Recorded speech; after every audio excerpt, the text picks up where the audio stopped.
Origami Paddler comes in disconnected mode.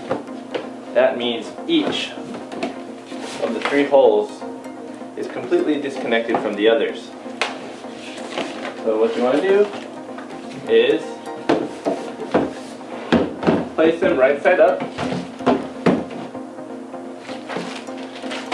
Find which one is the tail section, the back section, the middle section, which will be the large square section, and the front section, which will have the pointy end. Line up these 3 sections.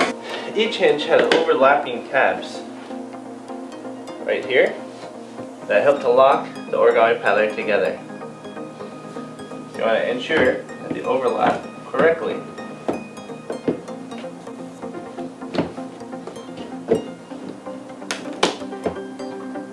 Just like that. Attached, you will find the bolts and metal T-nuts or rivets that we will be using to attach the holes to each other.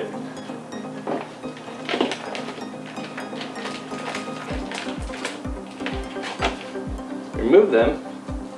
You want to use the silver rivet to insert in the inside, pointing out on each side. So each hinge is held together by this T-nut or rivet and the bolt that is inserted and screwed into place.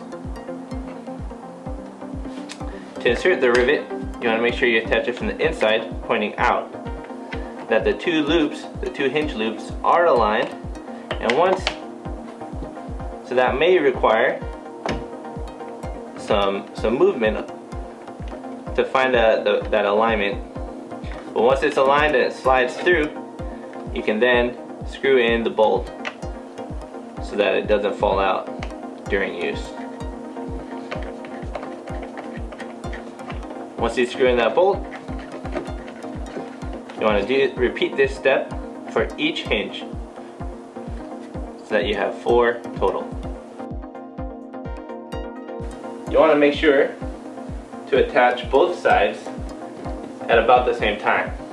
You don't want to leave one side attached and the other not attached in case it slides open, which could damage the hinge. You want to reduce that amount of torque by attaching them both at the same time